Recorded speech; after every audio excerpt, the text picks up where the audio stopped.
अस्सलाम वालेकुम, सत श्री अकाल। मैं हरमीत सिंह और आप देख रहे हैं सच सवेरा। और सच सवेरा में अगर हम बात करें इस वक्त, तो आपको पता है कि सुबह सवेरे हमने आप सबको जगाना भी होता है। बहुत सारे दोस्त पहले से ही जाग जाते हैं। उसकी वजह यही है कि ज़ाहिर बात है, आपने ड्यूटी पे जाना होता है, अपने काम पे जाना होता है। काम जो है काम ना हो तो आप निकम में बैठ नहीं सकते हैं। लेकिन बहरहाल अगर हम देखें तो जैसे मैं बात करता हूँ कि जैसे नवंबर आता है तो अपने साथ आमद शुरू हो जाती है सर्दियों की। तो एक तो कोशिश कीजिएगा कि जो बच्चे होते हैं उनको ज़रा कवर करें। स्कूल्स जब जाते हैं तो उनको कवर करें। फिर ज़ाहिर बात है, आपने ख़ुद अगर ट्रैवल बाइक पे करना है या गाड़ी में करना है या ज़्यादा, लेकिन क्योंकि आजकल जितने भी लोग हैं ना वो कहते हैं आपने देखा कि शुरुआत में मुझे भी हो रही है, तो इट्स मीन कि गले ख़राब हैं, ज़ुकाम है, नज़ला है, इसी तरह हल्की फुल्की जो है वो कहीं ना कहीं आपको तकलीफ़, दर्द, बुखार, ये सारी चीज़ें हो जाती हैं। तो इस सारी सूरत हाल में हल यही है कि एक तो गर्म मशरूबात का इस्तेमाल शुरू करें। गर्म मशरूबात में ये होता है कि अच्छा, एक और चीज़ मैंने देखी है, शायद आपने भी देखी होगी, कि भाई साहब सर्दियों में बहुत सारे लोग कहते हैं कि यार आइसक्रीम खाने चलते हैं। लेकिन वो जब आइसक्रीम खाने चलते हैं तो उसके बाद फिर जो हालत होती है, गला बैठ जाता है। और गला अगर बैठ गया तो उसके बाद फिर क्या हालात होते हैं, उसकी ज़ाहिरी बात है कि फिर आपको बुखार, बहुत सारे दर्द वगैरह जो है वो शुरू होना चाहते हैं। क्योंकि हर मौसम के कुदरत का एक ज़बरदस्त सा निज़ाम है। और उस निज़ाम में अगर आप देखें, यानी जैसा मौसम होगा उस किस्म के फल जो हैं वो आपके सामने होंगे। और अगर हम देखें अब जो फल हैं, यानी आपने गर्मियों में देखे आम, मैंगो था, इसी तरह तरबूज था, खरबूज था, दीगर मुख्तलिफ़ किस्म के फल्स होते हैं, सब्जियाँ डिफरेंट किस्म की होती हैं। लेकिन जैसे सर्दियाँ आती है, यानी सर्दियों का मौसम आता है, तो फिर आपको डिफरेंट किस्म के फल जो है वो उसके जूसेस लोग निकालते हैं। वैसे फल बहुत ज़्यादा लोग खाते हैं। और इसके साथ साथ गर्म मशरूबात की एंट्री हो जाती है। तो फिर आप क्या करते हैं कि गरम गरम सूप लेते हैं, कोई कश्मीरी चाय पीता है। मेरी फेवरेट है, वैसे कश्मीरी चाय मेरी फेवरेट है, लेकिन कश्मीरी ढंग से बनी हो तब। तो ज़ाहिर बात है, इस किस्म की मशरूबात की एंट्री भी हो चुकी है। हाँ, एक चीज़ ज़ाहिर बात है, हम रोकते भी हैं, लेकिन कभी कभी टेस्ट करना चाहिए। डॉक्टरों की तरफ आपको रोकते तो नहीं है, लेकिन हम कहते हैं कि हाँ, अपनी हेल्थ का जब आप ख्याल रखते हैं तो बहुत सारी ऐसी चीज़ें हैं जिसको अपनी ज़िंदगी में लाने के बाद कम से कम आप जो है मुख्तलिफ बीमारियों से बच सकते हैं। लेकिन कभी कभी दिल करता है कि हाय, मेरा मूड कर रहा है जलेबी, और फिर वो मज़े वाली गिराटों की जलेबी हो। रावलपिंडी से जब आप इस्लामाबाद की तरफ आते हैं मरी रोड पर, तो वहाँ पे 3-4 सी शॉप्स हैं। अब उसका तयन आपने करना है, किससे पूछना है कि भाई साहब ये ओरिजिनल वाली जलेबी कहाँ से मिलती है। तो वो बड़ी मज़े मज़े की मोटी सी जलेबी होती है, दूध में डालकर लोग खाते हैं। रात को बहुत से नौजवान दोस्त फैमिली के हमरा बच्चों को लोग लेके जाते हैं और उनको वो गिराटों की जलेबी या दीगर जलेबी का जो है वो लोग खाते हैं और उसको एंजॉय करते हैं। तो उसकी वजह यह है कि सर्दियां हैं और सर्दियों में फिर इस किस्म की खुराकों की एंट्री हो जाती है। और इसके साथ साथ आप देखें कि दीगर कॉर्न सूप आ जाता है, उसकी एंट्री हो जाती है।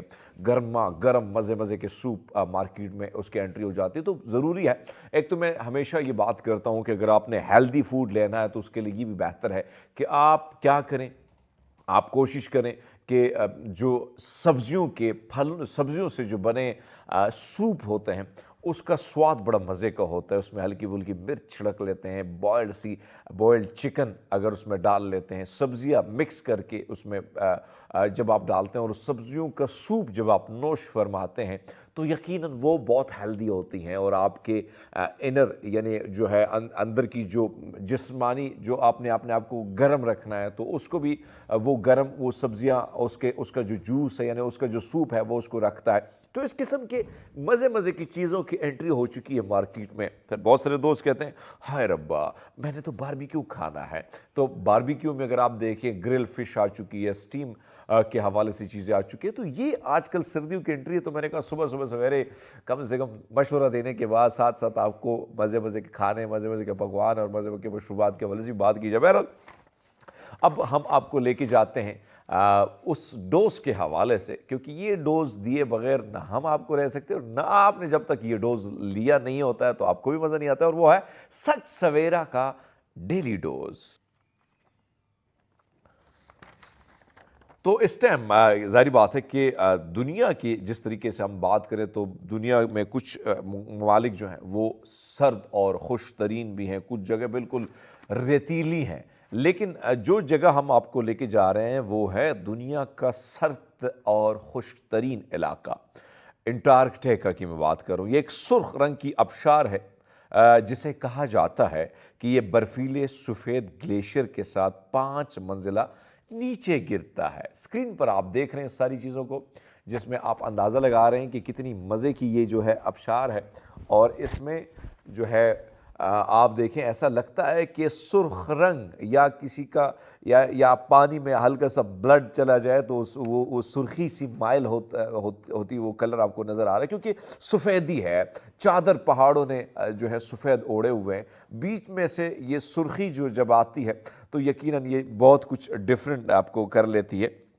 कहा जाता है कि बर्फीले सफ़ेद ग्लेशियर के साथ 5 मंजिला पर ये नीचे गिरता है। साइंसदानों ने आखिरकार ब्लड फॉल्स का इस बात का तयन किया है कि ये भयानक रंग नमकीन है, आयरन से भरपूर पानी से आता है जो ग्लेशियर के अंदर से ऑक्साइड आइजिंग और ऑक्सीजन के सामने आने के बाद ये जिंक आलूद हो जाता है। तो ज़ाहिर बात है साइंसदान जो है तहकीकात भी करते रहते हैं और तहकीक से पता चला है कि भाई साहब ये मामला जो है ये है असल में। कोरल कैसल के हवाले से थोड़ा सा आपको लेके जाते हैं, बताते हैं कि कई भाई साहब एक दिल शिकस्ता शख्स जिसने जो 1991 में अपनी मौत तक 25 साल के दौरान फ्लोरिडा के होम स्टेट में कोरल कैसल को अकेले ही उन्होंने बनाया। बड़ी मशीनरी के इस्तेमाल के बगैर, आप अंदाज़ा लगा रहे हैं, जो विजुअल हम आपको दिखा रहे हैं कोई आसान काम नहीं है, इसके लिए तवील जदोजहद होती है, बहुत सारा काम करना होता है। उसने 1100 टन यानी 1100 टन से ज़्यादा मरजान को काटा, उसे मुंतकिल किया, तराश लिया और मजस्मा बना लिया। जो आप देख रहे हैं वो कर रहा है ये सारा कुछ। और इस मजस्मे को अगर आप देखें तो किस तरीके से इसने सब चीज़ों को चट्टान उसने इंजीनियरिंग के इस कारनामे को सिर्फ हाथ के औजार से कैसे मुनज़्ज़म किया, ये अभी तक मुतासिर कुन है। यानी आप अंदाज़ा लगा लें ये शख्स जो है 1951 में मौत यानी जब होती है उस तक ये अपना काम कर रहा है। और आप देखें कि इस बंदे ने क्या कारनामा सरअंजाम दिया है। और आज भी लोग जब इसको देखते हैं इससे महजूज हुए बगैर नहीं रह सकते, और वो भी सोच में मुब्तला होते हैं कि भाई साहब ये बनाया कैसे है, इतना अट्रैक्टिव, इतना खूबसूरत, इतना मुश्किल आर्ट, और वो भी अपने हाथों से, और हाथों से बनाया हुआ, यानी कोई मशीनरी का, कोई हैवी मशीनरी का इस्तेमाल नहीं हुआ, बल्कि ये शख्स 25 सालों में उसने ये कंप्लीट किया। आज ये आपको लगता है जैसे घरों में लोगों ने छोटे छोटे जो है मुजस्मे बनाए होते हैं, तो ये एक बड़ा सा मुजस्मा है जिसको देखने के लिए दुनिया भर से लोग आते हैं। और रोमानिया की तरफ आपको लेके जाते हैं। रोमानिया में एक पियानिस्ट ने क्या किया, 30 सेकंड में 500 बार पियानो की बजाकर गिनीज वर्ल्ड रिकॉर्ड पर नजरें जो हैं उन्होंने जमा ली हैं। मारूफ कॉन्सर्ट पियानिस्ट जो हैं उनका नाम है थेरजोर्स वेल्टान। उसने रिकॉर्ड बनाने की ये कोशिश की। रोमानिया के गांव बिहारिया में जो है वो 23 अक्टूबर को उन्होंने ये कोशिश की। उन्होंने ये कोशिश अपनी वालदा को खिराज अकीदत पेश करते हुए की, जो गुज़िश्ता बरस 23 अक्टूबर को 77 बरस की उम्र में इंतकाल कर गई थी। उस वक्त ये रिकॉर्ड जो है वो जापानी मौसीकार कीटा हॉटवेरी के पास था। उन्होंने गुज़िश्ता बरस दिसंबर में 30 सेकंड में 495 बार पियानो की बजाकर ये रिकॉर्ड बना लिया था। लेकिन भाई साहब ने क्या किया है, 30 सेकंड में 500 यानी 5 दफ़ा ज़्यादा जो है उन्होंने ये रिकॉर्ड जो है गुना ज़्यादा बना के अपने नाम कर लिया है। तो देखो भाई साहब, बहुत सारे काम, बहुत सारी चीज़ें हो सकती हैं अगर हम चाहें। बहरहाल हम लेते हैं एक छोटा सा ब्रेक, हमारे साथ रहिएगा। वेलकम बैक नाज़रीन, प्रोग्राम में एक बार फिर आपको खुशामदीद कहते हैं। और आज हम आपकी मुलाकात जो करा रहे हैं, एक नन्ही मुन्नी मेहमान है हमारी, और वो बोलती कम है लेकिन उसके कारनामे हैं बड़े बड़े। ऐसे तो छोटी सी है, कारनामे बड़े बड़े हैं। क्या वो करती है, किस तरीके से माँ बाप को तंग करती हैं, लेकिन स्कूल में उसकी क्या पोजीशन है और दुनिया में इन जैसे जो बच्चे हैं उनकी कितनी तादाद है। हम बात कर रहे हैं गुल के हवाले से, तो उनकी वालदा भी हमारे साथ है। गुड मॉर्निंग सबा, कैसी हैं आप? ठीक हैं? अस्सलाम वालेकुम, मैं ठीक हूँ, आप कैसे हैं? मैं बिल्कुल ठीक। सबा, एक तो गुल हमारे साथ हैं और गुल से भी हम बातें करने की कोशिश करेंगे, लेकिन गुल के हवाले से थोड़ा कुछ आप बता दें, फिर हम आपसे बहुत सारे सवाल हमने आपसे करने हैं। गुल का ये है कि एट द एज ऑफ 2 वो 2 साल की थी सिर्फ, और उस टाइम उसने पढ़ना मतलब वर्ड्स रिकग्नाइज, सिर्फ लेटर्स नहीं, ABC नहीं, उसने प्रॉपर वर्ड्स रिकग्नाइज करना शुरू कर दिए थे। उसको पता था ये मेरे फादर का नाम है, ये मेरा नाम है, मेरी मदर का। उसके बाद टीवी पे कोई चीज़ आती थी तो वो जैसे ब्रेकिंग न्यूज़ लिखा था तो कहती थी ब्रेकिंग न्यूज़। हमने कहा शायद वो बोल रहे हैं, इसने सुना है। उसके बाद कभी कभी कहीं पे न्यूज़पेपर पढ़ा है तो वहाँ पे उसने हमें पढ़ के सुनाया। हम क्योंकि उस ये टाइम 2 साल की उम्र 2 साल की उम्र में, रब्बा। और 1 साल की उम्र में जब आई थिंक वो हार्डली 1 साल की थी, क्योंकि हमने उसकी अभी बर्थडे नहीं मनाई थी, साल की नहीं हुई थी। वो बता रही थी A for alligator, B for ball, C for cat. जब ABC या मामा बाबा बच्चा बोलता है उस टाइम इसने अल्फ़ाबेट्स स्टार्ट, सीधा अल्फाबेट पे आ गई सीधा थी। अल्फ़ाबेट से। अच्छा, अल्फ़ाबेट से कैसे उसने सेंटेंसेस पे जंप मारा, वो सारा टाइम मेरा स्किप हो गया, क्योंकि मेरा ध्यान नहीं था, ये मैं मानती हूँ। मेरा ध्यान सिर्फ ये था कि ये नॉर्मली मुझसे बात नहीं करी कि अच्छा। मामा मुझे ये चाहिए, मम्मी मुझे यहाँ जाना है, मुझे ये करना है। वो कुछ वो जो बच्चे शरारतें करते हैं, डिमांड करते हैं चीज़ों की। जी, वो नॉर्मल कन्वर्सेशन नहीं थी हमारे बीच में। मैं बहुत अच्छा। परेशान थी। मैंने कहा इसको मैं मतलब किधर लेके जाऊँ, क्या करूँ। हमने इसको स्पीच थेरेपी दिलाई। क्रिएटिव किंडर हाउस एक स्कूल है यहाँ पे G9 में, जहाँ पे वो स्पेशल जो जितने भी स्पेशल बच्चे होते हैं उनकी हेल्प करते हैं, स्पीच थेरेपी, बिहेवियर थेरेपीज। इसका मूड अच्छा। बहुत ऑफ रहता था, ये सेंटेंसेस नहीं बोलती थी। मैंने इसको स्पीच थेरेपी दिलाई वहाँ पे। उसके बाद फिर मैंने इसको, जहाँ मैं काम करती हूँ, Kings house school of London, वहाँ का स्कूल है, अच्छा। वहाँ पे इसको मैंने नर्सरी में डाला। आपने? ठीक है। हाँ, मैंने इसको नर्सरी में किस वहाँ उम्र में? तकरीबन ये अभी पिछले साल ही मैंने पिछले साल, पिछले ठीक साल है, इसको मैंने ठीक डाला है। ना। तो मैं उनको बार बार यही कहती थी कर लेगी ना ये। तो प्रिंसिपल ने मुझे बुलाया। प्रिंसिपल वहाँ की बहुत अच्छी है, वो बहुत उन्होंने मेरी अच्छा। हेल्प की है हमेशा, शी इज़ वेरी अंडरस्टैंडिंग। ने मुझे बुलाया, गुल के सिलसिले में बात करी। मैं परेशान हो गई कि इसने है, कोई फिर कोई किसी को मामला हो गया डांटा, है। इसने रोना शुरू किया, कुछ किया है। मैं नीचे गई, मैंने कहा जी। तो वो कह रहे हैं उन्होंने उसको, उनके सामने सिर्फ एक कैलेंडर पड़ा हुआ था, उस पर कोई कोटेशंस लिखी हुई थी। इसने वो पढ़ना शुरू कर दिया। मतलब उसमें काफ़ी कॉम्प्लिकेटेड वर्ड्स है, टुमारो, नेवरदलेस और इस तरह। और ये फ्लुएंटली पढ़ रही थी ना, तो वो मुझे देख रही हैं ऐसे प्रिंसिपल, और मैं ऐसे, हाँ तो इसमें कौन सी बड़ी बात है, ये 2 साल की एज से कर रही है। और वो मुझे फिर ऐसे देख रही है, वो 2 साल की एज से कर रही है, और आप इग्नोर कर रही हैं। और आप इग्नोर कर रही हैं, आप टीचर हो के इग्नोर कर रही हाय हैं कि ये वो रब्बा। करी। फिर मुझे एहसास हुआ कि वाकई मैं शायद, क्योंकि जैसे जैसे ये बड़ी होगी ना, ये आम बात होगी पढ़ना इसके लिए। शायद अभी 2 साल की एज में अगर मैं यहाँ होती, इसको लेके आती, तो ये और भी बड़ी बात होती कि 2 साल का बच्चा पढ़ रहा है। लेकिन उस टाइम पे जो है फिर मुझे एहसास हुआ कि नहीं, आई शुड शो अप, मुझे आगे बढ़ना चाहिए इसके पोटेंशियल के लिए, जो भी इसके है। मैं इस चीज़ों पे मैंने सारा इसका बचपन ज़ाया किया है कि ये मूडी है, ये स्विंग होता है, आप ये सोच रही थी? हाँ, ये बात नहीं करती। मैं सिर्फ इन चीज़ों पे ध्यान दे रही थी। मैंने इस चीज़ पे ध्यान दिया ही नहीं कि इसका IQ लेवल कितना ज़्यादा है। अब मुझे एक बात बताएं कि IQ लेवल के हवाले से जो आपने बात की, इस वक्त पाकिस्तान में ये पहली बच्ची है? जी, हमारे पास IQ लेवल जिनके टेस्ट हुए हुए हैं, क्योंकि ये जब मैं IQ सेंटर के पास, साइकोलॉजिस्ट के पास जाती हूँ ना, कम उम्र में वो इतने असेसमेंट्स नहीं ले सकते, उनके पास वो सेटअप नहीं होता। 3 इंस्टीट्यूट्स के पास मैं गई हूँ, तीनों ने हमें कहा है कि we will move the case forward.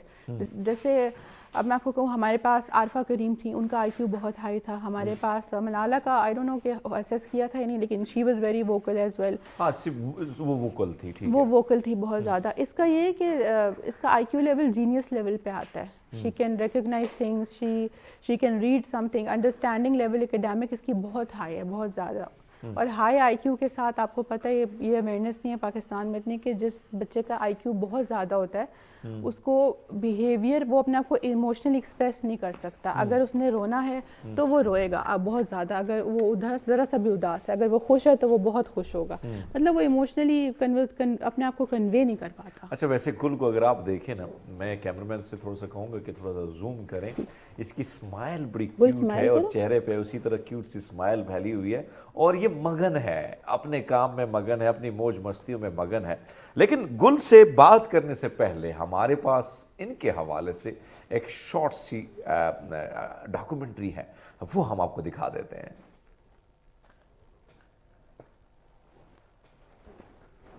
तो ये गुल है, सामने बैठी हैं और छोटी सी उम्र में ये क्या लिख रही हैं ये तो हम इनसे पूछेंगे, लेकिन स्माइल उसी तरह क्यूट सी है इसकी।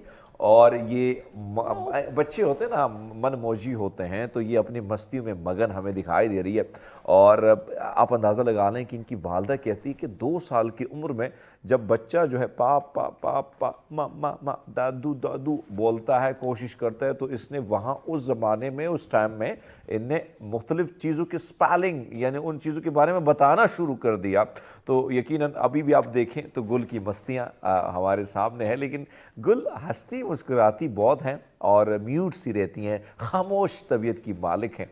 और बहुत सारे इंटेलेक्चुअल्स जो होते हैं, बहुत सारे टैलेंटेड बच्चे जिनका IQ लेवल ज़्यादा होता है, वैसे भी हमारे माशरे में, हमारी सोसाइटी में आपने देखोगे जो कम बोलते हैं उनका वाकई कमाल का ब्रेन होता है। गुल हमारे साथ हैं। गुल कैसी हैं आप? गुल इधर देखिए ज़रा, आप उधर स्क्रीन पे भी नजर आ रही हैं। आपके बारे में हमने टीवी पे भी वो भी दिखाए। कार्टून देखती है कि नहीं देखती हैं? मोटू पतलू को देखती हैं कि नहीं? अच्छा, ये माइक सबा के पास पड़ा हुआ है, वो जरा इसको दे दीजिएगा तो हम इसी से भी बात करते हैं। गुल ये माइक पकड़ लीजिएगा। अच्छा गुल, ये अब इसमें बात करें। अच्छा, एक गाना भी आपने गाना है, कौन सा गाना आपने गाया वैसे?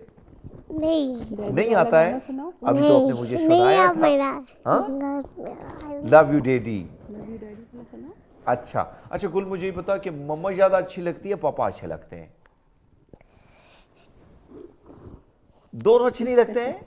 मैं मम्मा से ये देखो, पापा भी आपके बिहाइंड कैमरा बैठे हैं, उनकी शिकायत होगी भाई, फिर वो आपके लिए चॉकलेट नहीं लेंगे। चॉकलेट खाती हैं कि नहीं खाती हैं? गुल कह रही कि मैंने बात नहीं करनी है, सिर्फ इशारा देना है। लेकिन आपकी बात है कि जो ये मसला था, तो फिर किससे आपकी मुलाकात आपने किससे कराई या किससे पूछा आपने इसके बारे में?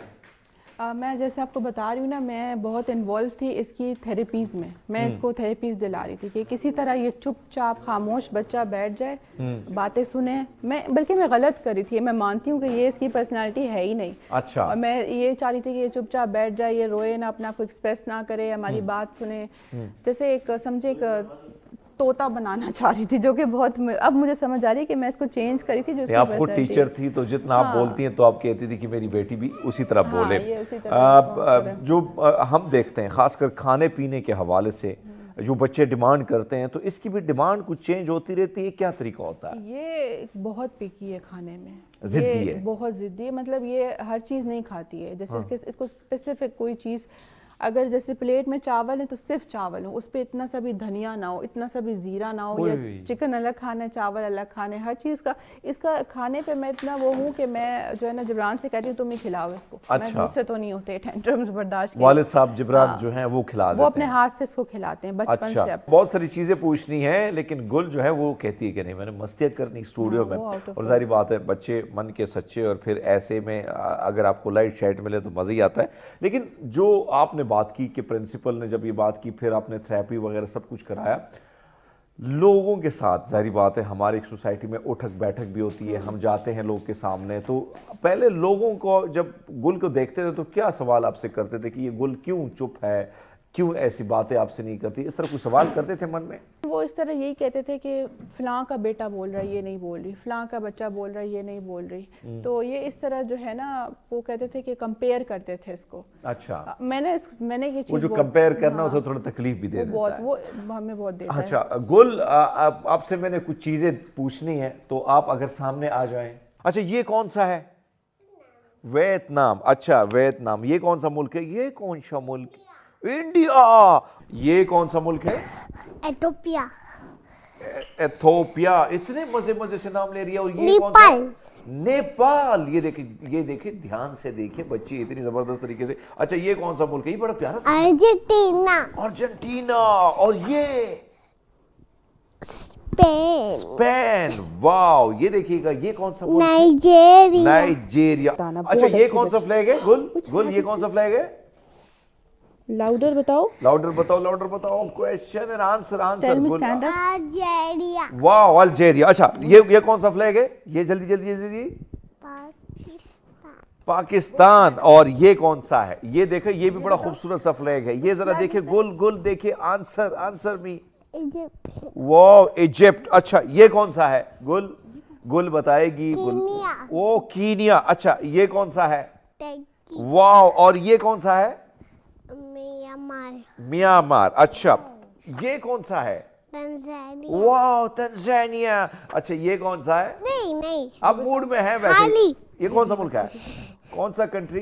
जर्मनी। जर्मनी, और ये इतना मजे का फ्लैग है जो हमें सब। चाइना। चाइना, चाइना हमारे करीब है। और ये कौन सा मुल्क है? ये कौन सा?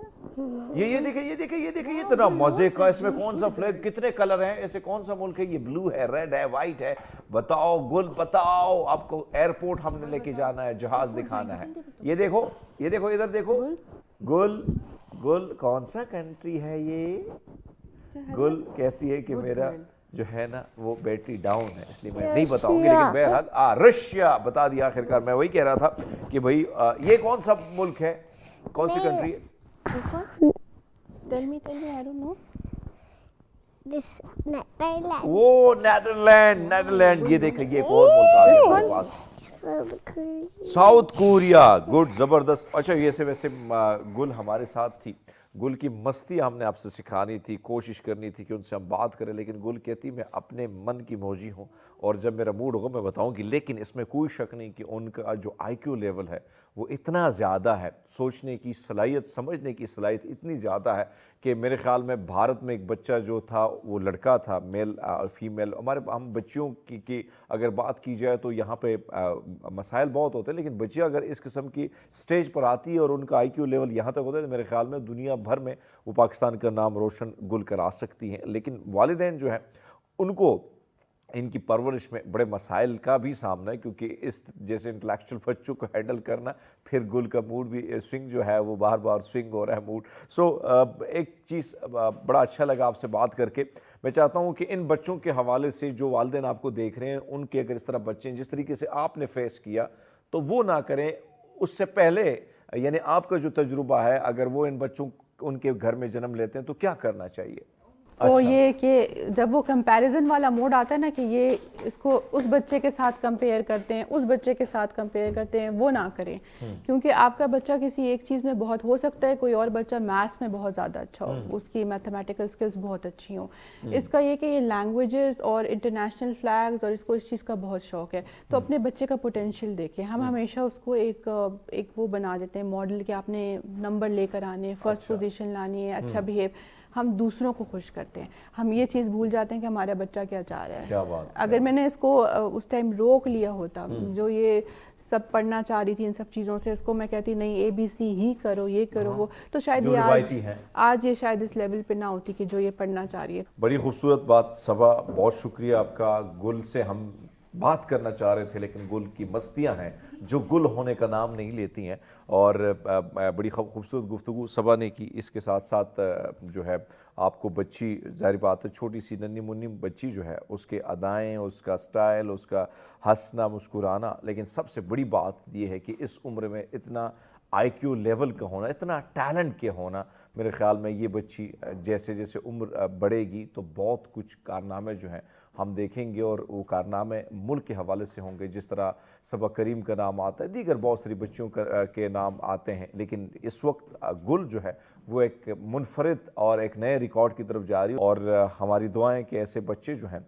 आगे बढ़ें और पाकिस्तान का नाम रोशन करें। हम लेते हैं एक छोटा सा ब्रेक, हमारे साथ रहिएगा। वेलकम बैक नाज़रीन, प्रोग्राम एक बार फिर आपको खुशामदीद कहते हैं। और जाहिर बात है हम हमेशा फ़िटनेस के हवाले से बात करते हैं, चाहे वो आप के फ़िज़िक के हवाले से या मेंटली हेल्थ के हवाले से, अपने आप को कैसे फ्रेश रखना है, कैसे नेगेटिविटी से दूर रखना है अपने आप को, कैसे एंजाइटी और डिप्रेशन और स्ट्रेस से अपने आप को दूर भगाना है, तो उसका हल है ना हमारे पास। क्योंकि हमारे पास जाहिर बात है कि योगा के एक्सपर्टीज से हम आपकी बात कराते रहते हैं मुख्तलिफ। लेकिन आज जिस नौजवान से जो योगा एक्सपर्ट हैं, जो मुख्तलिफ जगहों में जो है उनके साथ लोगों के साथ सेशंस भी होते हैं मुख्तलिफ यूनिवर्सिटीज़ में, सोशल मीडिया पे, टेलीविज़न की स्क्रीन पर भी आपको बड़े हंसते मुस्कुराते चेहरे के साथ नज़र आते हैं। तो योगा और हमारी सेहत जो हमारा टॉपिक है, तो योगा पर बात करने के लिए हमारे साथ हमारे जो गेस्ट हैं इस वक्त स्टूडियो में मौजूद नहीं। वो स्टूडियो भी आते हैं, लेकिन आज थोड़े से काम के सिलसिले में उन्होंने हमें स्काइप पे ज्वाइन किया है। फैसल इरफान हमारे साथ हैं, योगा एक्सपर्ट हैं। गुड मॉर्निंग इरफान, कैसे हैं आप? ठीक हैं? Good morning ji, good morning Harmeet, very well. आप सुनाए, खैरियत से हैं? माशाल्लाह येलो शर्ट यानी ऑरेंज शर्ट माजत के साथ, क्योंकि येलो मेरे पास सूरज की किरणें आई तो आप माशाल्लाह काफ़ी हैंडसम और बड़े प्यारे लग रहे हैं एज यूजुअल फ्रेश। योगा और हमारी जो सेहत है, इन दोनों का कितना साथ होना चाहिए और ये दोनों कितने दोस्त होने चाहिए एक दूसरे के?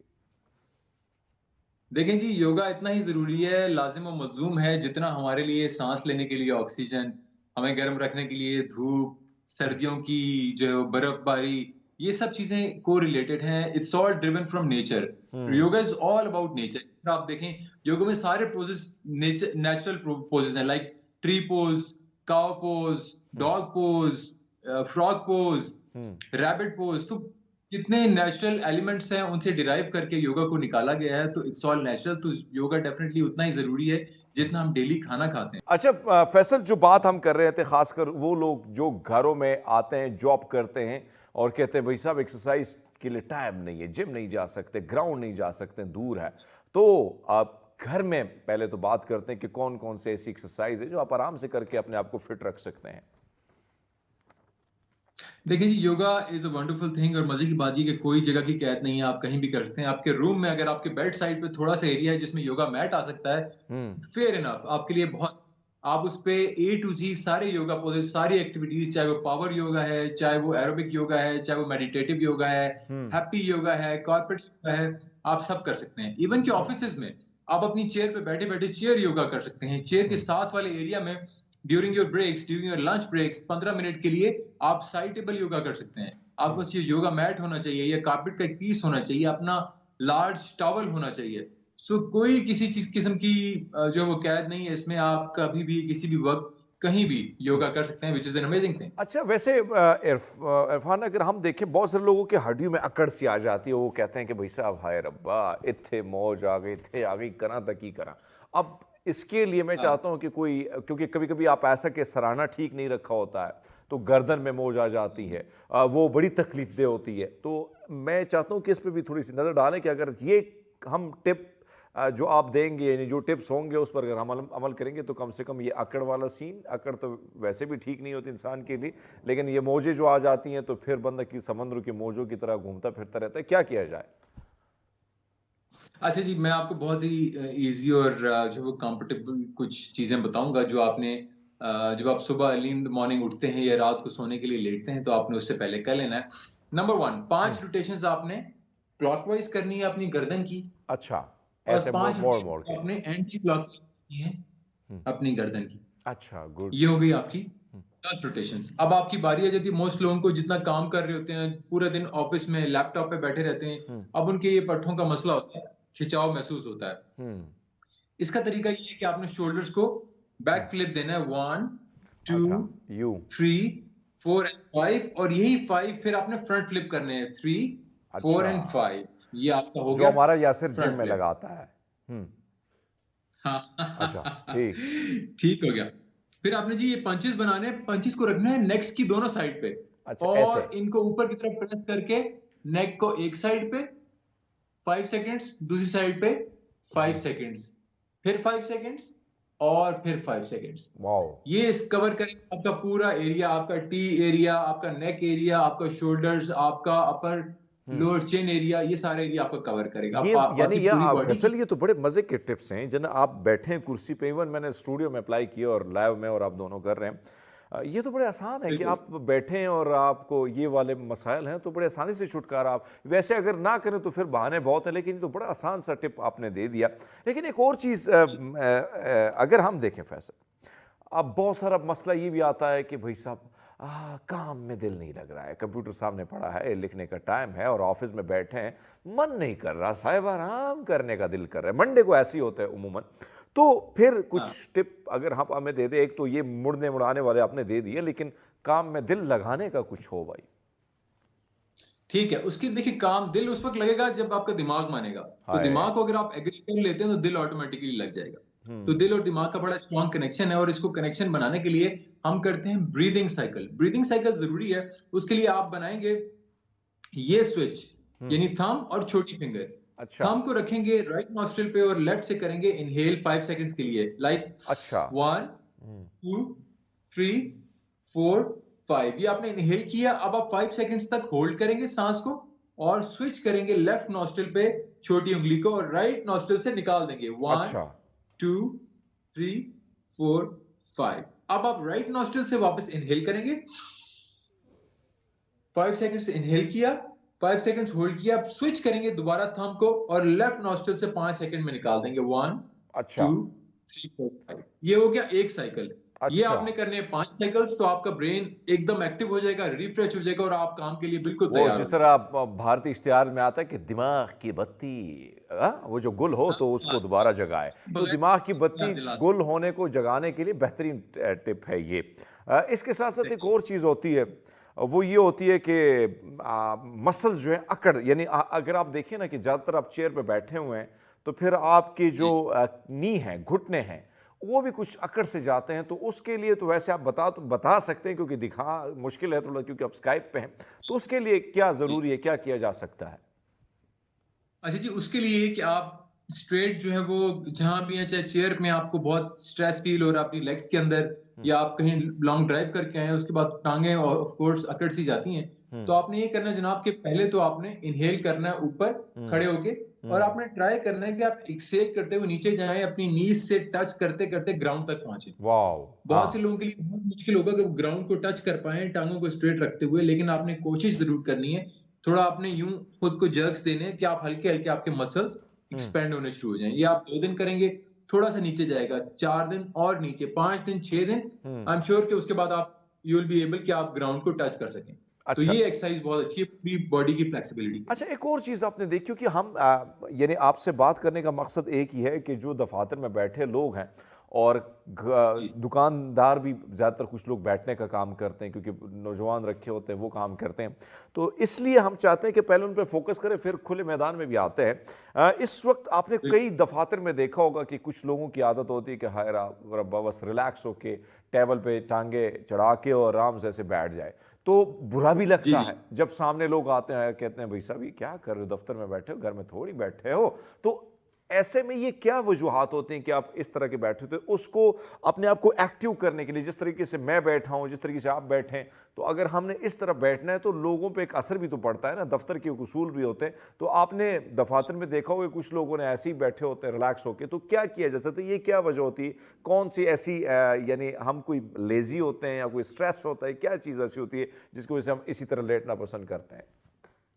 देखिए जी, एक तो सबसे ज्यादा पोस्चर की इंपॉर्टेंस इसलिए है कि पोस्चर अगर आपका ठीक होगा तो आपकी प्रोडक्टिविटी ठीक होगी, बॉडी में कोई पेन नहीं होगा, आपको नींद नहीं आएगी, आप काम ठीक करेंगे। अच्छा। तो इसके लिए पहले देखना कि आपका फर्नीचर कंफर्टेबल है, आपकी जो चेयर है क्या वो बहुत लेड बैक चेयर तो नहीं है, कहीं वो चेयर ऐसी तो नहीं जिसमें आप बहुत लीन कर जाते हैं। कुछ चेयर के लॉक्स होते हैं जो आपको स्ट्रेट बिठाते हैं, और चेयर की जो साइड आर्म्स हैं क्या उनका लेवल ठीक है, बहुत ऊपर तो नहीं है, बहुत नीचे तो नहीं है, वो देखना है। फिर आपकी सामने जो डेस्क है, क्या वो अगर आपका लैपटॉप पड़ा है, कंप्यूटर पड़ा है, तो आपका क्या 90 डिग्रीज बन रहा है, यानी फॉर एग्जांपल ये आप और ये आपके हाथ हैं, तो बिल्कुल वो बिल्कुल ऐसे स्ट्रेट आने चाहिए, यूं फ्लोर अच्छा। पे आपकी टेबल के ऊपर। और अगर वो स्ट्रेट नहीं है, ऊपर है तो आपके शोल्डर्स में दर्द होगा, नीचे हैं तो आपकी कलाइयों में दर्द होगा, तो उसको बैलेंस करना बहुत जरूरी है। तो वो आप एडजस्ट करते हैं अपनी चेयर की हाइट से, उसको लो करके अपनी हाइट के मुताबिक। अब अच्छा। कुछ लोगों को प्रॉब्लम ये भी होती है जी जी जी, जी, कंटिन्यू करें आप, माजरत। कुछ लोगों को प्रॉब्लम ये भी होता है कि वो जब चेयर पे बैठते हैं तो उनको बैक में दर्द शुरू हो जाता है। तो उसके लिए कि उनके लिए एक मिलता है फुट स्टैंड। फुट स्टैंड ये होता है कि आप चेयर पे बैठे बैठे अपने पाँव एक 6 इंच के डिस्टेंस पे ऊपर आप जो है वो कर सकते हैं। तो आप वो फुट स्टैंड लेके 6 इंच के ऊपर आप वो पाँव रख सकते हैं, तो आपको बैक में बड़ा अच्छा कंफर्टेबल फील होगा। और अगर आपको बैक का प्रॉब्लम है तो आपको बैक कुशन भी मिलता है, जो स्पेशलाइज्ड मेडिकेटेड बैक कुशन होता है, तो वो आप रख के चेयर पे तब बैठ सकते हैं। ड्यूरिंग ड्राइविंग वो रख सकते हैं, ड्यूरिंग वर्किंग रख सकते हैं, उससे आपको बहुत कंफर्ट मिलेगा। अच्छा फैसल, एक और चीज़ आपने देखा होगा कि ऑफिस में क्योंकि योगा एक ऐसा, यानी आप देखिए इसमें हर चीज़ का इलाज है। अब आपने देखा होगा बहुत से लोगों की बीमारी आप समझे या नींद पूरी नहीं होती है, वो बैठे होते तो कंप्यूटर में, लेकिन ऐसे कर कर ऐसे जाग जाते कि भाई जो खराटा लेके, तो भाई साहब पूरे माहौल जो होता है वो भी थोड़ा सा अजीब सा हो जाता है। ऐसी सूरत में कैसे अपने आप को तरोताज़ा रखना है, यानी नींद से बचाना है, हल्के फुल्के खराटे से बचाना है, तो मैं चाहता हूँ कि इस पर भी थोड़ी सी बात आप करें। जी जरूर। देखिए, नींद का ताल्लुक है हमारे ब्रेन सेल से। ब्रेन सेल्स अगर हमारे वीक हैं या फिर हमें लेजी कर रहे हैं तो उनको एक्टिव करने की जरूरत है। उसके अच्छा। लिए ये है कि आप 30 सेकंड का ब्रीदिंग प्रैक्टिस करेंगे, यानी इनहेल करेंगे, कोशिश करेंगे कि उसको आप 20 से 30 सेकंड होल्ड करें और फिर स्लोली नाक से एक्सेल करें। ये आपने करना 5 टाइम्स। ये करने के बाद ये हमारे कानों के ये लोअर, जैसे एयर लोब्स कहते हैं, ये बड़े एक्टिव चीजें, अगर आप इनको पकड़ के यूं करेंगे ना तो आपको बड़ा रिफ्रेशिंग फील होगा ओ, ये अपने ये ब्रेन। ये हमारे स्कूल में जो हमारे टीचर ऐसे पकड़ते थे, ऐसे करा शरारती जो हम करते थे, तो फिर अच्छा ये उसके लिए बेहतरीन है। ये उसी की चेन है। उस वक्त आपने देखा बच्चे बड़े ज़हीन हुआ करते थे कि वो उनके कान खींचते थे। अब तो बच्चों के कान नहीं जाते, तो ब्रेन सेल्स बड़े कम होते, तो आप इनको खींचते रहेंगे यूं यूं थोड़ा थोड़ा, तो आपको अच्छा भी फील होगा और आपके ब्रेन सेल्स एक्टिव होंगे। नंबर 3, आपके ये प्रेशर पॉइंट्स हैं आईज के ऊपर, इनको अच्छा। आप क्लॉकवाइज 5 टाइम्स और एंटी क्लॉकवाइज 5 टाइम्स अच्छा, रोटेट क्लॉक एंड करेंगे। एंटी क्लॉक, ठीक है। आपके साथ आ जाते हैं चीक बोन्स, अच्छा 5 टाइम्स क्लॉकवाइज और 5 टाइम्स एंटी क्लॉकवाइज। अच्छा। 2, नंबर 3, फिंगर्स को करेंगे क्रॉस, ये आपके आ जाएंगे एक्चुअल सेल्स, अगर आप देख सकें यहां से। यस यस, तो इनको आप 5 दफा और एंटी क्लॉकवाइज 5 दफा ये आप करेंगे। फिर आपकी हथेलियां, सारे प्रेशर पॉइंट्स आपकी हथेलियों में हैं, ठीक है। इनको आप क्लोज करें, प्रेस करें और इनको रब करें। वाओ, यस, ये सारी चीज़ें अपने स्कूल में की हैं, बिल्कुल की हैं, बिल्कुल। यस। लेकिन फैसल, गुफ्तगू का सिलसिला और एक्सरसाइज का सिलसिला यहाँ से जारी होगा। हम लेते एक छोटा सा ब्रेक, हमारे साथ रहिएगा। वेलकम बैक नाज़रीन, प्रोग्राम में एक बार फिर आपको खुशामदीद कहते हैं। और फैसल की बातें सुनते सुनते जो हमारा कैमरामैन है वो कहता है कि भाई साहब, क्योंकि वीडियो जर्नलिस्ट फैसल आपने देखे होंगे, काम ज़्यादा खड़े होके फील्ड में जाना है तो वहाँ पे भी आपको एक्टिव रहना होता है। स्टूडियो में भी आपको ज़्यादातर जो है वो आप ऐसा लगता है कि हल्की सी गुनूदगी भी छा जाती है।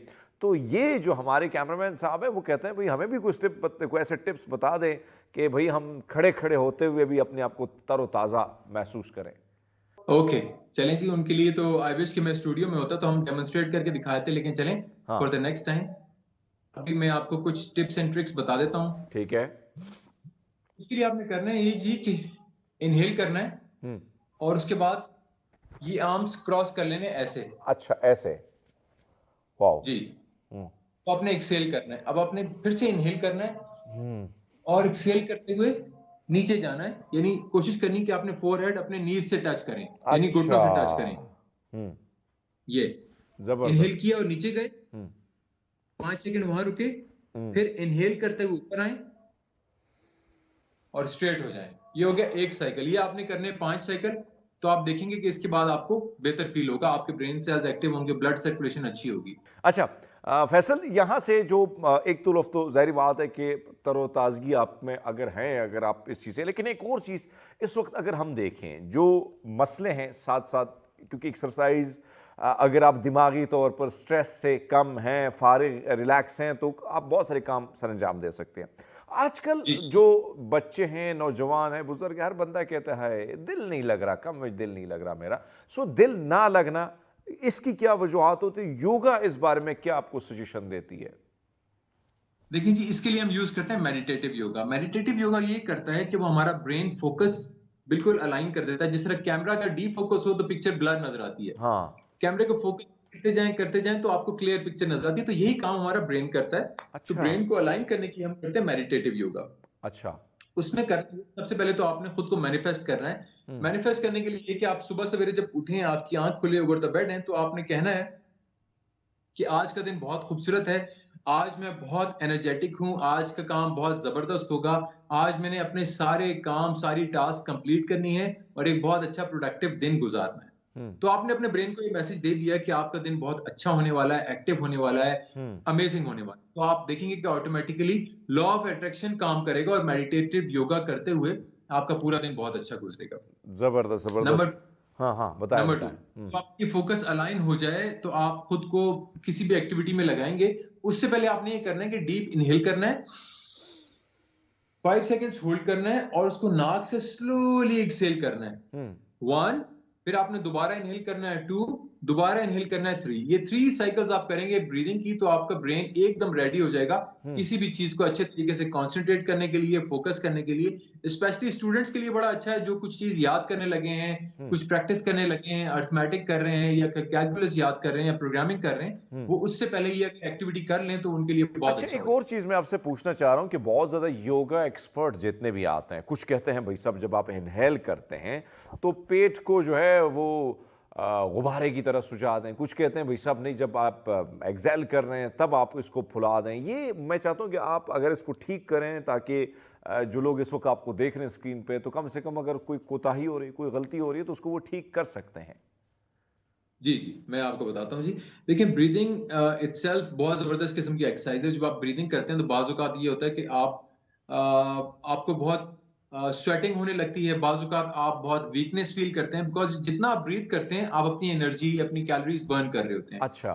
इसी वजह से कि जब आप जॉगिंग करते हैं, ब्रिस्क वॉक करते हैं तो आपका सांस तेज़-तेज़ चलता है, हार्ट बीट तेज़ चलती है, जिसके नतीजे में ब्लड प्रेशर भी डिफरेंट कैटेगरीज़ में जाता है और आपका बहुत सी कैलोरीज़ बर्न होती हैं, फिर बाज़ औक़ात आपको वीकनेस फ़ील होती है, शुगर लेवल लो हो जाता है। तो इसका मतलब है कि ब्रीथिंग जो है वो इटसेल्फ बहुत ज़बरदस्त किस्म की एक्सरसाइज है। ब्रीथिंग का तरीका ये है कि आप हमेशा जी कोशिश करें कि आप नाक से इनहेल करें और नाक से ही एक्सहेल करें, नंबर 1। क्योंकि हम जब इनहेल करते हैं नाक से तो ऑटोमेटिकली हमारे नोज के अंदर फिल्टर्स हैं जो डस्ट को, पोल्यूशन को, जो नेगेटिव एलिमेंट्स हैं हमारी बॉडी के लिए उनको वहां पे रोक देते हैं और ठीक है। पॉजिटिव और जो प्योरीफाइड एयर है वो हमें देते हैं। अगर हम मुंह से इनहेल करते हैं तो सारी चीजें इनहेल करके हम अपने लंग्स में ले जाते हैं। ओ। तो कोशिश करें नाक से इनहेल करें और नाक से ही एक्सहेल करें। दूसरे लोग जिनको साइनस का प्रॉब्लम है, सांस की दुश्वारी है, नाक बंद रहता है, वो अगर ये नाक से इनहेलिंग की प्रैक्टिस करेंगे तो ऑटोमेटिकली उनके भी ब्रेन सेल्स एक्टिव रहेंगे और नाक से इनहेलिंग बड़ा अच्छा होगा। कोशिश ये करें जब इनहेल करते हैं तो आप चेस्ट से इनहेल करें। फॉर अच्छा। एग्जांपल कुछ लोग इनहेल करते हैं तो पेट से करते हैं, पेट बाहर निकल आता है। अच्छा। तो आप कोशिश करें इनहेल करें तो ऐसे इनहेल जाता है, पेट मतलब हल्का सा फ्लिप तो होता है लेकिन आपकी जो लंग्स हैं, लंग्स से आप एयर ले रहे हैं फेफड़ों से तो वो आपकी चेस्ट को फुला देता है जैसे।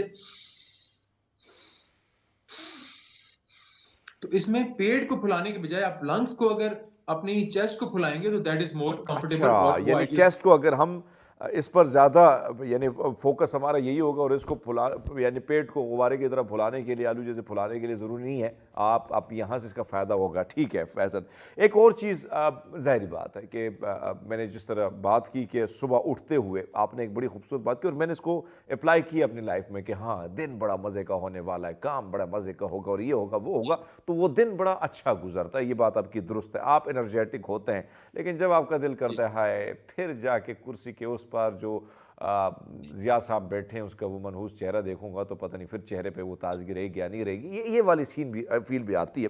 अब मैं आपसे जानना चाहता हूँ कि भाई ये एक चीज़ जो इस वक्त बहुत ज़्यादा है वो ये है कि कमर का दर्द ख़वातीन को बहुत ज़्यादा होता है, आजकल नौजवानों को भी बहुत ज़्यादा होता है, तो इसकी क्या वजूहात क्या होती है? और अगर हम चाहें तो जिस तरह आपने बात की कि भाई साहब बेड से उठते हुए अगर आप फील करें कि हाय दर्द है तो क्या किया जा सकता है? कौन सी ऐसी रिलैक्स किस्म की एक्सरसाइज है जो 2 मिनट में करके भाई साहब आप रिलैक्स हो सकते हैं?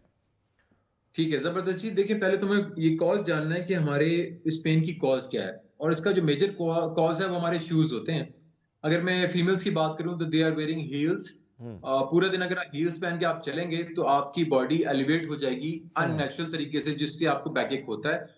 तो अगर आपको ऐसा प्रॉब्लम है तो आप सबसे पहले अपने शूज पे फोकस करें। सेम गोज फॉर मेल, अगर आप अनकंफर्टेबल शूज या फुटवेयर पहन रहे हैं तो उसको आप चेंज करें। अच्छा। आप लेदर यूज करें। अगर आपको लेदर में भी प्रॉब्लम है तो आप सॉफ्टीज या जॉगर्स यूज करें जो आपको कंफर्टेबल वॉक में, कंफर्टेबल आपकी हाइट में हेल्प करें, बहुत सख्त ना हो, बहुत एलिवेटेड हो। आप देखेंगे कि आपका 50% प्रॉब्लम वहां पे रिजॉल्व हो जाएगा। नंबर ज़बरदस्त 2, जी। एक बात ये है कि पूरा दिन हम स्टिफ रहते हैं, काम करते हैं, ड्राइव करते हैं, लेकिन हमें पता नहीं कि हमारी बैक एक क्या है। इवन जो लोग जिम जाते हैं वो बाकी बॉडी की एक्सरसाइज करते हैं लेकिन उनको पता ही नहीं कि बैक कितना इंपॉर्टेंट है। अगर बैक बोन पूरी बॉडी को सपोर्ट कर रहा है, अगर बैक बोन नहीं होगा, स्ट्रांग नहीं होगा तो पूरी बॉडी डिफिकल्ट रहेगी। तो बैक की एक्सरसाइज जरूर करें। और अगर आप बेड से उठते हैं, ये प्रॉब्लम है, तो बेड पे लेटे लेटे आप एक पोज कर सकते हैं योगा का जिसे कहते हैं ब्रिज पोज। ब्रिज पोज अच्छा। ऐसा है कि आप लेटे लेटे अपनी, या आप लेटे हुए बेड पे आपने लेग्स को यूं ऐसे फोल्ड किया और ठीक उसके है। बाद आपने अपनी ये जो बैक वाला एरिया है इसको लिफ्ट किया ऊपर हाथों की मदद से। ठीक है। आप थोड़ी देर इसको उठेंगे, 5 4 3 2 1 और स्लोली नीचे ले आएंगे। ठीक ये है। आपने 5 दफा करना है, मुश्किल से 1 मिनट लग जाएगा। ये करने के बाद आप बेड से उठेंगे तो आपको बहुत बेनिफिशियल फील होगा। बहुत आला, बहुत ज़बरदस्त। तो नाज़रीन, ये जो फैसल भाई हैं, बड़े मज़े मज़े के उनके पास टिप्स हैं, और भाई ऐसे उनको हमने जाने नहीं देना है। हम लेते एक छोटा सा ब्रेक, फिर वापस हाजिर होते हैं आपकी खिदमत में। वेलकम बैक नाज़रीन, प्रोग्राम में एक बार फिर आपको खुशामदीद कहते हैं, और बात चल रही है हेल्थ के हवाले से, एक्सरसाइज के हवाले से, कैसे अपनी बॉडी को मेंटेन रखना है, कैसे अपने दिमाग को, दिल की शरियानों को बेहतर तरीके से लेके जाना है। तो उसके लिए हमारे साथ योगा एक्सपर्ट फैसल इरफान है ना। फैसल, जो एक चीज़, अब हम ग्राउंड की तरफ आते हैं। चलो, घर में तो आपने करा दिया, इधर दफातर में बैठे जितने भी लेजी थे उनको अपने एक्टिव कर दिया। अब जाते हैं ग्राउंड की तरफ। तो ग्राउंड की तरफ कुछ योगा एक्सपर्ट कहते हैं भाई साहब जो भी वक्त मिले जाओ, करो योगा, करो, ज़िंदगी खूबसूरत बनाओ। कुछ कहते हैं नहीं भाई साहब ऐसा नहीं है, आप मगरिब के टाइम जाएं, जब सूरज की किरणें हल्की फुल्की जो हैं वो पड़ने लगी, या सुबह की जो किरणें हैं वो जब पड़ी। तो मैं चाहता हूँ इन दोनों टाइम का क्या ऐसा है कि जिसकी वजह से कुछ योगा एक्सपर्ट इस दोनों जो औकात हैं इनको कहते हैं कि भाई साहब ये टाइम ज़रा बेस्ट है। देखिए जी, सबसे पहले आइडियल सिचुएशन है कि आप जो योगा करते हैं, योगा की शुरुआत जो होती है ना वो सन के साथ होती है। इसलिए योगा का एक बहुत फेमस कैटेगरी जिसको कहा जाता है सन सैल्यूटेशन, अच्छा। यानी सूरज को सैल्यूट करना। उसमें ये है कि जिस तरह सूरज निकलता है, ऊपर बढ़ता है और ग्रो करके दोबारा नीचे जाता है, उसमें वो 12 डिफरेंट पोजेस हैं जो अच्छा। सूरज के साथ होते हैं। इसे कहते हैं सन किस। सन किस ये है कि जैसे ही सूरज निकलेगा, उसकी किरणें आपके चेहरे पे पड़ेंगी, तो वो दैट इज अमेजिंग, ऑसम। वो एक्सपीरियंस भी बहुत है। तो आइडियल सिचुएशन यही है कि early in the morning, like फजर के बाद जब आप उठते हैं तो सूरज हल्का हल्का निकलने लगता है, उसकी किरणें निकलती हैं। वो बेस्ट टाइम है योगा का, क्योंकि एयर फ्रेश है, सुकून है, पीस है, शोर शराबा नहीं है, हवा में पोल्यूशन नहीं है। तो सारी सिचुएशंस ऑटोमेटिकली आपके फेवर में जाती हैं। तो that is the best time. लेकिन मैं इसको रिस्ट्रिक्ट कभी भी नहीं करता, क्योंकि अच्छा। बहुत से लोगों की रूटीन ऐसी है। कुछ लोग नाइट शिफ्ट में काम कर रहे हैं, वो सो रहे हैं, कुछ लोग थोड़ा लेट उठते हैं, कुछ लोग ऑफिस की भागम दौड़ में। तो मैं कभी भी इसको रिस्ट्रिक्ट नहीं करता। आप पूरे दिन में 24 घंटे में कभी भी योगा कर सकते हैं, वो आपके लिए बेनिफिशियल होगा। But the most beneficial one is early in the morning, जब सूरज निकल रहा हो। अच्छा फैसल, एक और चीज़ जो आपने देखी और सबसे बड़ा प्रॉब्लम ये है, चाहे वो नौजवान लड़के हैं लड़कियां हैं, दोनों चाहते हैं कि भाई साहब ये जो पेट है ये हम खाए पिए भी, लेकिन ये थोड़ा सा स्लिम स्मार्ट होना चाहिए। लेकिन क्या किया जा सकता है? क्या योगा में कोई ऐसे टिप्स हैं कि हम खाएं पिए भी और फिर कहें भाई साहब हमारी जो 6 पैक हैं ये उसी तरह बरकरार रहें? जी बिल्कुल जी, yoga is amazing thing. Yoga आपको फैट गेन भी करवाता है, फैट लॉस भी करवाता है, वेट बैलेंसिंग भी करवाता है। तो फैट लॉस योगा, जिसको हम पावर योगा कहते हैं, वो बाकायदा आपको आपके वेट कंट्रोल में, वेट बैलेंसिंग में मदद देता है। और स्पेशली अगर हम बात करें आपकी टमी की, ये इसे कहते हैं हार्ट फैट। हार्ट फैट ये कि बहुत जल्दी गेन होता है और बहुत ही स्लोली रिड्यूस होता है। तो इसको क्योर करने के लिए हमारे पास डिफरेंट योगा की कैटेगरीज हैं, डिफरेंट योगा पोजेस हैं, जिसमें मोस्ट फेमस पोजेस जो आ जाते हैं वो योगा प्लैंक्स हैं। अच्छा। योगा प्लैंक्स आ गया, आपका वॉरियर पोज आ गया, आपका स्कॉर्पियन पोज आ गया, आपका बो पोज है, कैमल पोज है, आपका काउ पोज है, आपका चाइल्ड पोज है। ये सारे पोजेस वो हैं जो आपको बेली रिडक्शन में हेल्प करते हैं। तो ये जो पोजेस मैंने बताए हैं, इनको हमारे जो व्यूअर्स हैं वो ऑनलाइन सर्च करके उन पोजेस को आप कर सकते हैं। इनिशियली आप 3-3 रेपिटेशंस करें for 5 seconds, 10 seconds and 15 seconds. और जैसे जैसे आपका स्टेमिना बिल्ड होते जाए, आप टाइम को बढ़ाते जाएं, तो आप देखेंगे कि बहुत अच्छा आपको रिजल्ट मिलेगा, without any medication, without any extreme diet plans. आप अपने अंदर चेंजेस देखना शुरू करें। पाजी, एक और चीज़, जाहिर बात है आप उठने का टाइम तो आपने बता दिया, पेट के बारे में, सांस के बारे में, लंग्स के बारे में। एक चीज़ जो कहते हैं कि भाई साहब, अरे भाई साहब क्योंकि सर्दियाँ हैं, सर्दियों में खाने पीने का रुझान ज़्यादा होता है, और फिर कहते हैं कि भाई साहब अब जो है मैंने नींद भी करनी है क्योंकि सुबह ऑफिस भी जाना है, लेकिन नींद नहीं आती। कुछ जो यासर जैसे लोग होते हैं उनको वैसे भी नींद नहीं आती, वो कहते हैं नींद नहीं आती, लेकिन उनको कहीं और वजूहात की वजह से नींद नहीं आती है। लेकिन ये जो लोग हैं वो कहते हैं भाई साहब नींद नहीं आ रही है, बिल्कुल नहीं आ रही। क्या ऐसी कुछ मेडिटेशन है कि जिसकी वजह से आप कहें और फिर आप परलोक ना सुधारें, बल्कि बेड में ही आप ऐसे फील करके आप सो गए हैं? ठीक है जी, देखें इसके लिए अगेन मेडिटेटिव योगा है जो आपको स्लीप रूटीन के लिए दिया जाता है। योगा फॉर बेटर स्लीप, इसका अगर आप सर्च करेंगे योगा फॉर बेटर स्लीप, तो आपको मेरा एक छोटा सा ट्यूटोरियल भी मिल जाएगा, हम्म। तो उसको आप देख सकते हैं। लेकिन मैं आपको बताता चलूं कि जिस तरह मैंने आपको रेपिटेशन बताई थी, जी जी ये जी। वाला switch 5 seconds inhale, 5 seconds hold, 5 second exhale, and same goes for other round. आप ये कर सकते हैं। हम्म। सोने से पहले आपने 5 टाइम्स करना है, 5 टाइम्स करना है। फिर आपने आंखें अपनी बंद करनी है स्ट्रेट बैठ के, और आपने इमेजिन करना है कि आपके स्काई से, यानी आसमान से, एक ब्राइट लाइट आ रही है जो आपकी बॉडी में एंटर हो रही है थ्रू योर क्राउन। आपकी बॉडी में एंटर होके पूरी बॉडी से होते हुए आपकी बॉडी को इनलाइटन कर रही है। आपकी बॉडी बिल्कुल ब्राइट हो गई है, कोई नेगेटिविटी नहीं है, पॉजिटिविटी आपकी बॉडी के अंदर, और आपकी बॉडी बिल्कुल लाइट, इजी और रिलैक्सिंग है। आपने ये मेडिटेट करना है 5 to 10 मिनट्स के लिए। उसके बाद आप लेट जाएं, आप देखेंगे कि आपको बहुत अच्छी नींद आएगी। You will be feeling like a baby. अच्छा, फैसल, जो बात हम कर रहे थे, यानी जारी बात है नींद में फिर, लेकिन एक चीज़ जो कुछ लोग होते हैं अचानक रात को कहते हैं कि भाई साहब मैं डर गया, भाई सामने कोई आ गया कफन पहन के, कोई आ गया, तो क्या इससे भी स्ट्रेस, यानी ये जो लेवल है, जो एक्सरसाइज आपने बताई है, इससे भी हमारी जान छूट सकती है? जैसे ख्यालात से जो अजीब व गरीब किस्म के ख्यालात होते हैं, नौजवानों को ज़्यादा आते हैं, खासकर जॉब के हवाले से, मसाइल के हवाले से।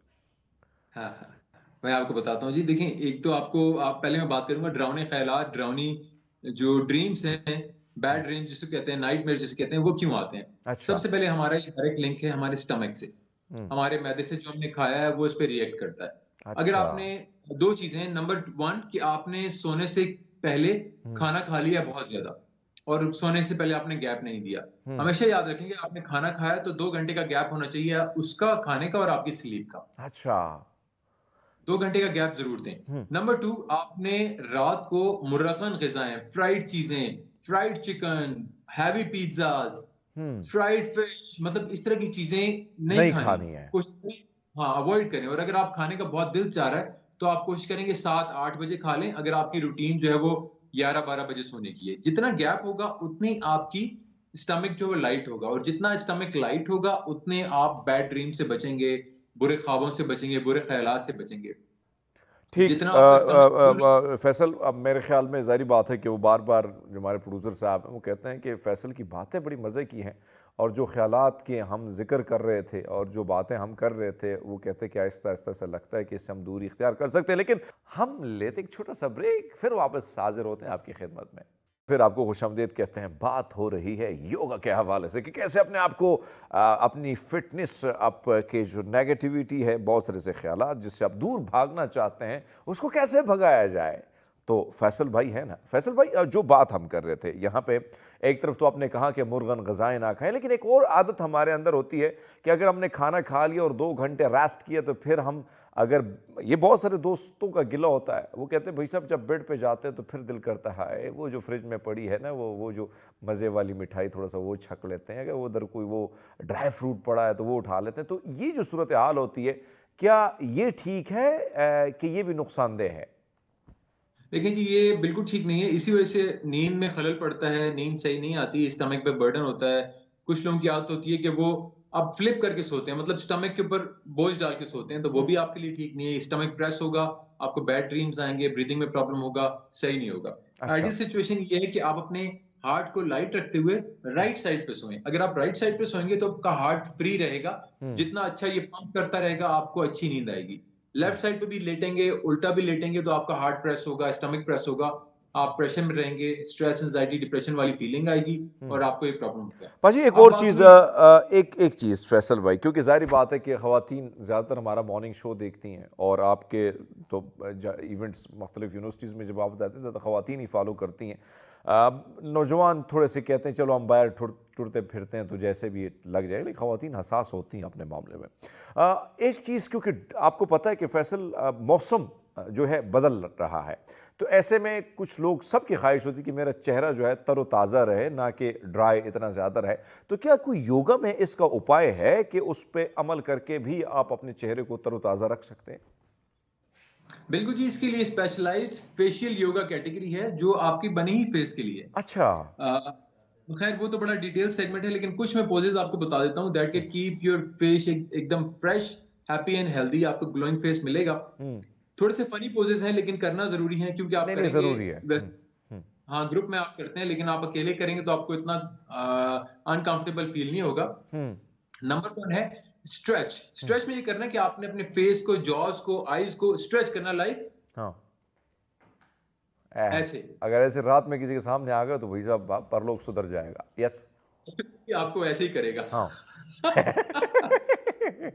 यस हाँ ये इसका बेनिफिट ये है कि जब आप स्ट्रेच करेंगे यूं, हम्म, तो आपका ये वाला एरिया स्ट्रेच होगा, आपके जो यहाँ पे सॉफ्ट बैग्स बन जाते हैं आंखों के नीचे, डार्क सर्कल्स आ जाते हैं, वो खत्म हो जाएंगे। अच्छा नंबर 2, हाँ ये आपका फोरहेड एरिया है, तो आपने यूं करके प्रेस करके इसको बाहर की तरफ स्ट्रेच करना है 10 वाओ टाइम्स। हाँ ऊपर एंड आउट, अच्छा ऊपर एंड आउट। जब आप 10 टाइम्स करेंगे तो आपके एजिंग इफेक्ट्स यहाँ से रिड्यूस होते होते खत्म हो जाएंगे। अच्छा जबरदस्त नंबर 3 आपका चिन एक्सटेंड। चिन एक्सटेंड आप करते जाएंगे अपने चीक बोन से लेके साइड्स पे, ये करेंगे। अच्छा नंबर 3 जॉ लाइन।